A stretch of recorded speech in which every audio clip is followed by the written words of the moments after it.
अखिल जगत स्वामी साब सदा शिव मल्हारी मणिमल्ल संहारक ऐश्वर्य प्रदाता शक्तिदाता जय दुरी गणाधीशित आदिरुद्र श्री मातंड भैरवा।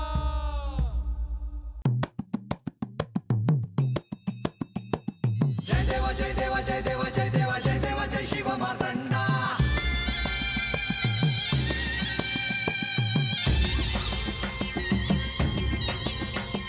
जय देव जय देव जय देव जय देव जय देव जय शिव मातंडा। हरिवर्धन मल्हारी तुझी प्रचंडा। अगडदुम नगारा सोन्याची जेजुरी देव गेले जेजुरा निळा घोडा। अगडदुम नगारा सोन्याची जेजुरी देव गेले जेजुरा निळा घोडा। पाऊ में तोडा कमरी कर पटा बिहिर मस्तकी तुरा। खोबऱ्याचा कुटका भंडाऱ्याचा भडका बोल अहंकारा सदानंदाचा येळकोट। सदानंदाचा येळकोट। जय देव जय देव जय देव जय देव जय देव जय शिव मातंडा। जय देव जय देव जय देव जय देव जय देव जय शिव मातंडा। हरिवर्धन मल्हारी तुझी प्रचंडा। जय देव जय देव जय देव जय देव जय देव जय शिव मातंडा। हरिवर्धन मल्हारी तुझी प्रचंडा।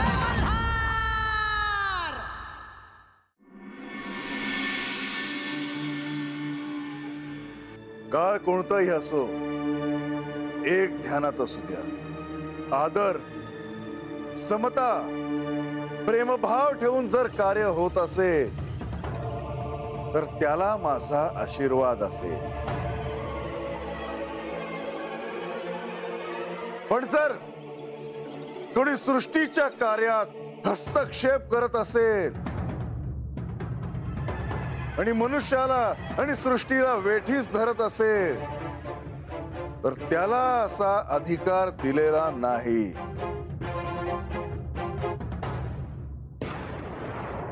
मनुष्याचा इतिहास हाच सांगे की ज्यांनी संहाराचा अधिकार स्वतःकडे घेतला त्यांना मी कठोर शासन केले आहे।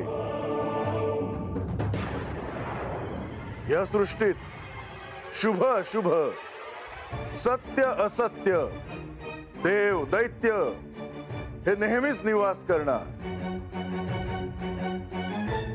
पण कोणी काय बाजू घ्यावी कोणाची बाजू घ्यावी हा ज्याच्या त्याच्या कर्माचा आणि बुद्धीचा भाग आहे।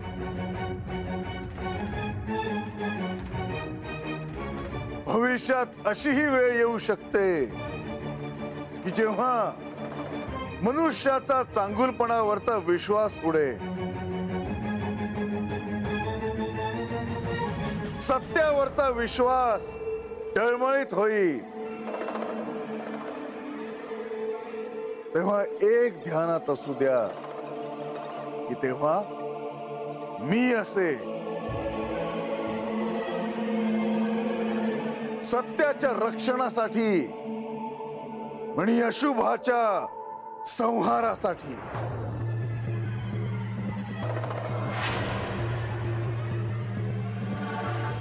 मणिमल्लाचे असेच झाले। त्यांना आपणच परमेश्वर आहोत असे वाटू लागले आणि त्यांच्या अधपतनाला सुरुवात झाली।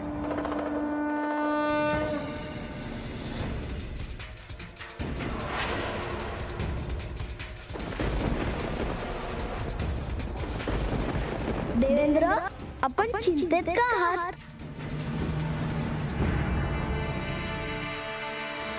हे विशाल दैत्यसेना पाहतात ना गणेश, आपण यांच्याशी युद्ध कसे करणार आहोत याचा विचार करतोय मी। पण प्रत्यक्ष श्री महादेव असताना आपण ही चिंता का करत आहात? देवेंद्र, मला आपली चिंता कळते,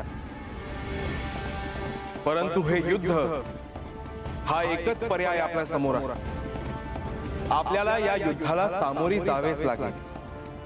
मीही ह्याला सहमत आहे। सगळी देवसेना एकत्र आली आहे, त्यामुळे सगळ्या शुभशक्ती सज्ज होत आहेत। आणि जिथे शुभ तिथे सत्य आणि तिथेच विजय निश्चित आहे. आपल्याला एका गोष्टीचे विस्मरण होते. मणी आणि मल्लाला प्रत्यक्ष ब्रह्मदेवाचे वरदान आहे. पण त्यांचा संवाद श्री खंडेराय करतील. आपण ह्यांच्या दैत्य कुळाला नष्ट करण्याचे ठरवूया. आपण आपल्या दिव्य शस्त्रांना श्री मार्तंड भैरवांच्या आशीर्वादाने उधळून टाकूया आणि निर्भय होऊन युद्धात उतरूया. पण मी देवेंद्रांच्या मताशी सहमत आहे. आपण मणिमल्लाच्या शक्तीला इतक्या सहज घेऊ नये. आणि मुळात आपण जर एवढे सक्षम असतो तर आपल्यावर स्वर्गलोक शोधण्याची वेळ का आली असते. आणि तो आपल्या हाती असला तरीही एका दृष्टीने मी मणिमल्लांचा दास आहे. आपण श्री खंडेरायांना भेटायला जाऊया. मलाही तोच उत्तम पर्याय वाटतो.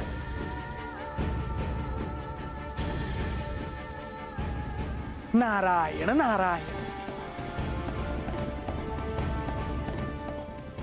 मी विनवितो शिवशंकरासी, जीवन से स्वतंत्र कर्मासी. तूच सूत्रधार होसी, शुभ अशुभ कर्म फलाते. तू जगाचा सूत्रधार होसी, ती जगाचे पालन करीसी. चराचर व्यापून उरलासी, शंभू तूच देवराय. नमो देवा महादेवा, शिवासी नित्यवंदन. नित्यवंदन रौद्र रूपासी, गौरीपती तुझ शंभूसी. नारायण नारायण. देवेंद्र आणि इतर देवांनी श्री मार्तंड भैरवांची भेट घेण्याचे ठरवले. मणी आणि मल्ल मात्र युद्धाच्या उन्मत्तपणातच होते. श्री खंडेराय हे भविष्याच्या गर्भात काय आहे हे पाहू शकत होते. मात्र मणी आणि मल्ल यांच्या दैत्य सेनेला ती दृष्टी नव्हती.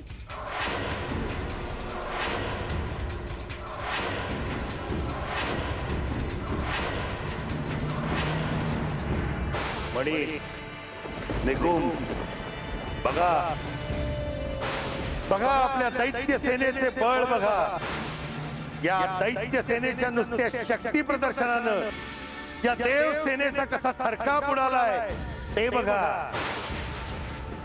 होय बंधू, आपल्याला आव्हान देण्याचा मूर्खपणा का केला हा प्रश्न पडला असेल त्या देवांना. हो. आणि आता यावेळी पराभूत झाल्यानंतर आपल्याला दैत्यांचे पुन्हा सेवक बनून राहावं लागणार याची चिंता सतावत असेल त्यांना. आपल्या वाटेला जाणाऱ्यांना असंच शासन व्हायला आला. पण दैत्यराज देवसेना काहीच हालचाल करताना दिसत नाही. काय झालं दैत्यराज? अरे युद्धात आपण पराभूत होणार आहे तर युद्ध करून तरी काय उपयोग असं वाटत असेल त्यांना कदाचित. पण युद्धाला तत्पर असणारे वीर युद्ध न करण्याचा निर्णय घेत नाही. ते आपल्यासारखे वीर असतात, या देवांसारखे फॅड नसतात. पण ते युद्ध करणार बंधू. मला नाही वाटत तसं. घाबरून त्या देवसेनेची अवस्था काय झाली असेल ते मला कळतंय. पण तरीही तू म्हणतोस तर बघूया बघूया देवसेना काय निर्णय घेतीये ते. म्हणजे युद्ध होणार का त्याआधीच ते शस्त्र खाली टाकून दैत्यांना शरण येणार हे लवकरच कळेल. हो. देवांच्या शिबिरात काहीतरी घडतंय. पण काय?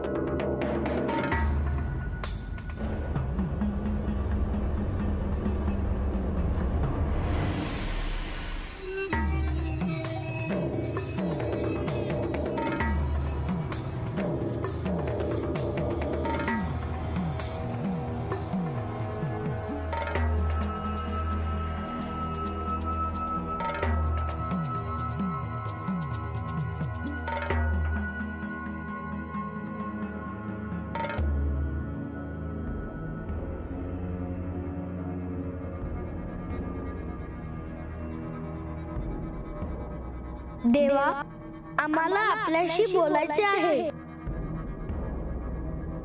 देवेंद्र, आपण सुरुवात करता का? देवा, क्षमा असावी, पण माझ्या काही शंका आहे. युद्ध आहे.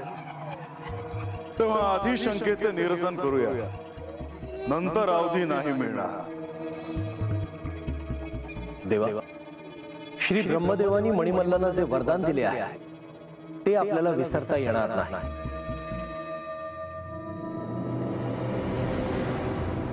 शिवाय मणिमल्लांनी अघोरी शक्तींना वश केले आहे, ज्यामुळे ते प्रबल झाले आहे. शुभाचे प्राबल्य असते, पण अशुभालाही बल असते. आपण सर्व देव जर युद्धात उतरणार आहोत तर याचा विचार आपण करायला हवा.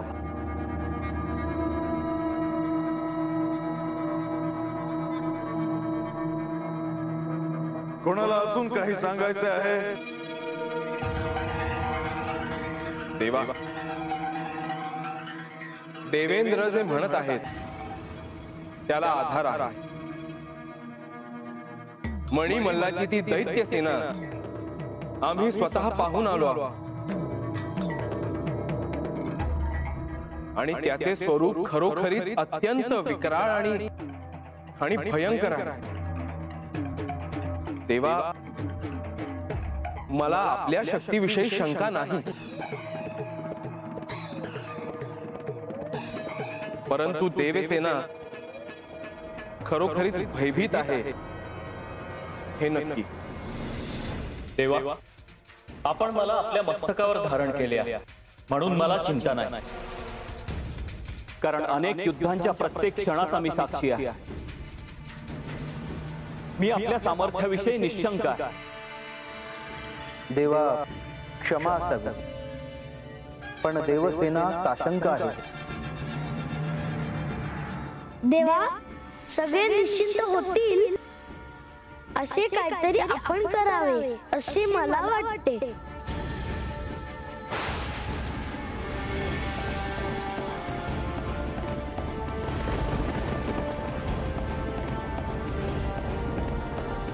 मणी, असा उतावीळ होऊ नकोस. इतका वेळ झाला पण अजून युद्धाला प्रारंभ झाल्याचे संकेत नाही आले. नरसिंह वाजले न शंख, अजून युद्धाला प्रारंभच नाही झालाय. त्या युद्धभूमीवर नेमकं काय चाललंय कळतच नाहीये. कदाचित आपल्या विशाल दैत्य सेनेसमोर युद्धात देवांना उतरण्याचं धाडस झालं नसेल. मुनिवर, देवांच्या भयाचं कारण काय होतं आणि त्याचं काय झालं हे देखील सांगा. होय प्रधानी.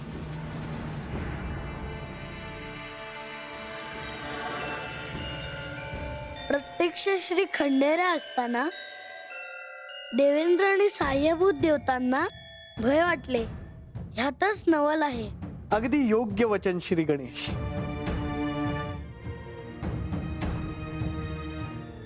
माझ्या सोबत सर्वांनी म्हणा, सदानंदाचा येळकोट येळकोट, सदानंदाचा येळकोट येळकोट.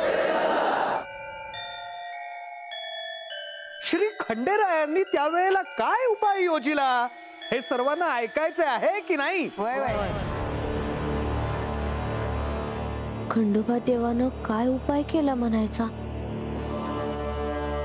आणि मल्ल यांच्याकडे अनेक अघोरी शक्ती होती.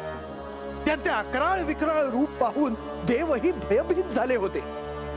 परंतु सर्वांना सामर्थ्यवान वाटेल असा एक उपाय श्री खंडेरायांनी योजिला.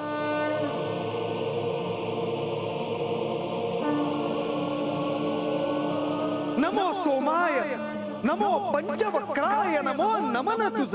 नमो सोमाय, पंचवक्राय, नमो नमन तुझ. नमो सदाशिवाय, नमो विश्वेश्वराय, नमो वीरभद्राय, गणनाथाय नमन तुझ. मनुष्य असो अथवा देव, भय हे विजयाकडे घेऊन जाणारे नसते. तेव्हा या भयाचा अंधकार नाहीसा व्हावा असे मला वाटते. आणि हे युद्ध देवांच्याच विजयाचे असणार आहे. या सृष्टीचा संहार करण्याचे धाडस मणिमल्लाने केले, तेव्हा त्यांच्या समोर उभे राहताना कोणत्याही देवाच्या हातात असे शस्त्र असावे की तो या मणिमल्लांशी युद्ध करताना निर्भयपणे युद्ध करे.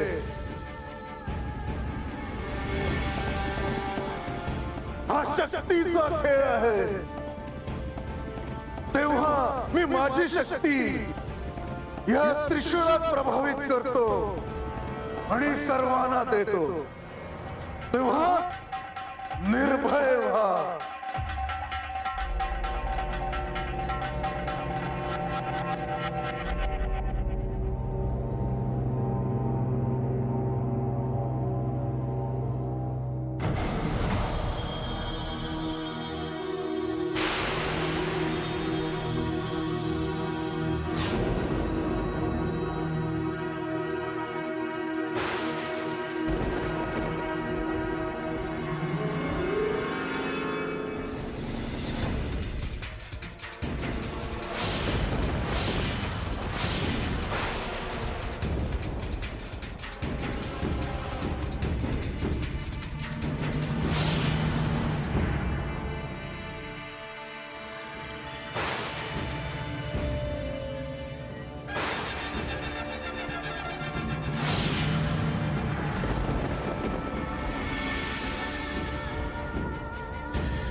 आता प्रत्येक देवाच्या हातात त्या अशुभाचा नाश करण्यासाठी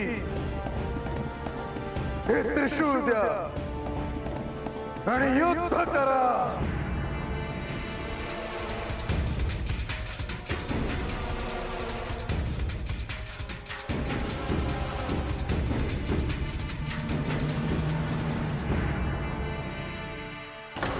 नारायण नारायण. श्री महादेवांचे पाशुपतास्त्र, श्री महादेवांचे प्रमुख अस्त्र चिन्ह त्रिशूल.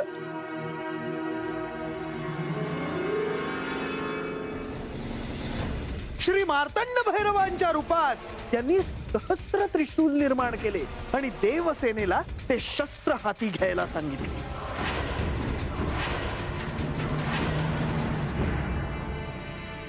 ते शस्त्र ज्याला प्रत्यक्ष शिवाचा स्पर्श होता. देवसेनेला जे भय वाटत होते ते त्यामुळे नाहीसे झाले. अभिमंत्रित केलेले त्रिशूल हाती आल्यावर देवसेना निश्चिंत झाली. त्यांना त्यांच्या सामर्थ्याची जाणीव झाली. हे युद्धाच्या आधी घडले हे उत्तम झाले. याचा अर्थ युद्धाच्या प्रारंभीच विजय निश्चित झाला होता. म्हाळसा, असुरांची शक्ती इतकी प्रबळ होती की मला देवांना एक सहस्त्र त्रिशूळ निर्माण करून द्यावे लागले.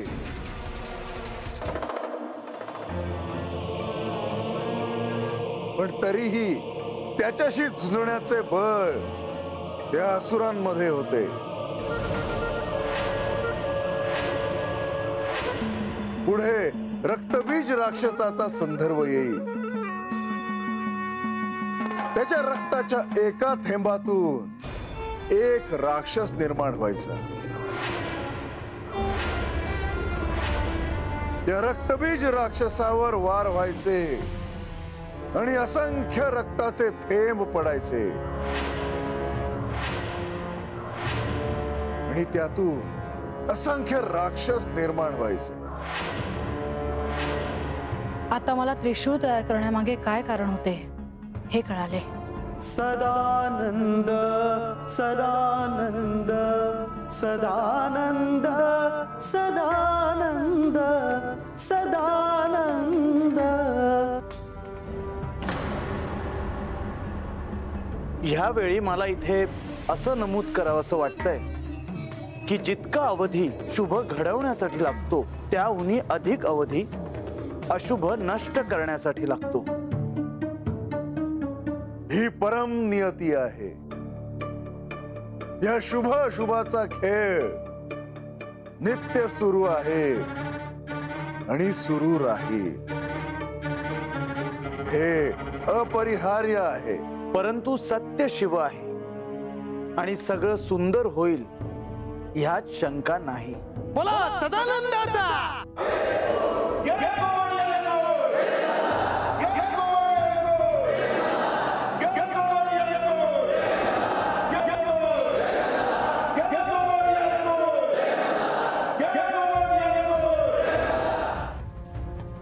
विष्णुदेव म्हणलं ते खरं आहे.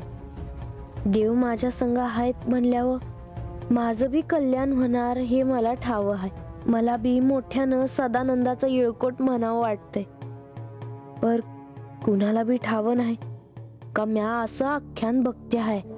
म्या सांगणार नव्हतो पर आता सांगतो. काय बानू आणि देवांची भेट झाली होती.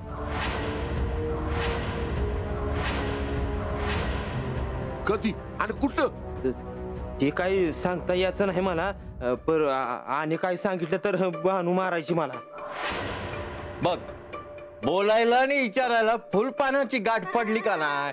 मग म्या विचारतो बानूला. हे रांग्या उगा तंट नग. नाही नाही, ती तंटा नाही करायची माझ्या संग. म्या विचारतो.